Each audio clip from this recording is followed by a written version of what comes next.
Hey everyone, welcome to the show. So we may have another ghost candidate case on our hands, but there are a couple of plot twists in this one. So if you've been following me for a while, you guys know I've been covering this very expansive, convoluted story about fake candidates down in Florida. They were paid by Republican dark money groups to pretend to be progressive Democratic candidates to siphon votes away from the real Democrats in the race. Well, this new case has resulted in a lawsuit being filed, and the alleged fake candidate supposedly admitted to his involvement. So here's the deal. Democratic candidate Jackie Espinoza has filed a lawsuit asking for her election to be invalidated, or the election she took part in, and for a new election to be held.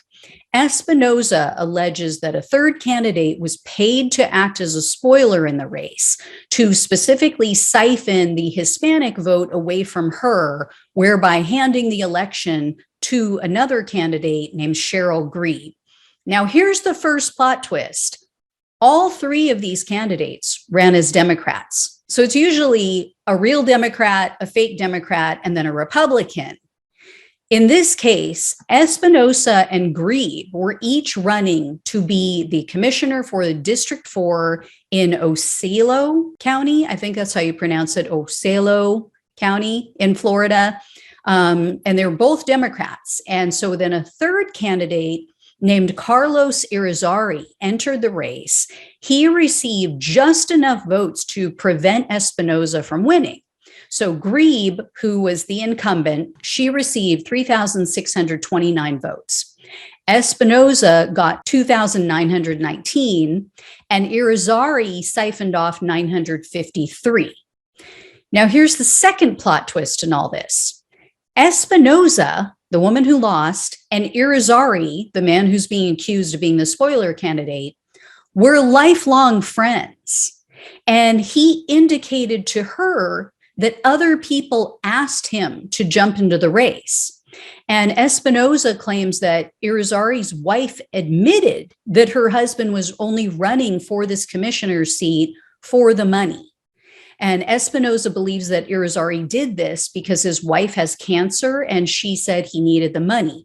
She told the Orlando Sentinel news outlet, quote, "I said to him, I know you're going through a financial crisis because his wife is undergoing cancer treatment, but let's not do this. You know it's wrong. I believe you've been asked to run to disenfranchise the Latino voter, and I don't think it's the right thing to do." So the Sentinel reached out to Irizarry, and when they asked him point blank, were you paid to run for office? He first declined to comment. Then he later denied that he was paid or being what's known as a ghost candidate. And he told the news outlet, quote, "Where's the evidence? Running for election is not illegal." I mean, he's partially right. I've shared with you guys, running for office as a fake candidate even is not illegal. Unless you're paid to run for office, then it's highly illegal. Not to mention the fact it's highly immoral, unethical, especially when the sole purpose is running so that someone else will lose. Now, here's why it's not looking good for Irizarry. His campaign displayed all the hallmarks of a fake candidate. He did almost no campaigning. He received very few and very suspicious donations. He was running in a district in which he doesn't even reside. And he allegedly admitted to being paid to do this.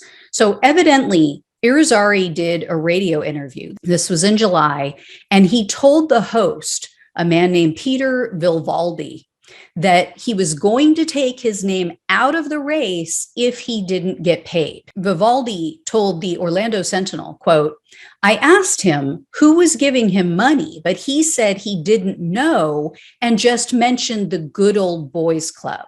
So Florida authorities are now investigating, and they're absolutely going to look into his donations because in the month of June, Irizarry's campaign received 5 separate $1,000 checks from 5 separate companies, but all 5 of the companies have the same Florida address. So that's a little suspicious. And like I said, he barely received any donations because he didn't campaign.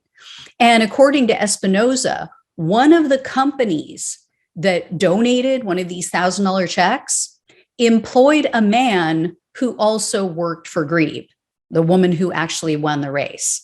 And just to give some context regarding the accused ghost candidate, this Irizarry guy, he became the Kissimmee City Commissioner. This was in 2006. And then he was suspended for a domestic violence arrest in 2010. So I will let you know when more comes up about this. But again, Florida, the most corrupt state in the entire nation, by far.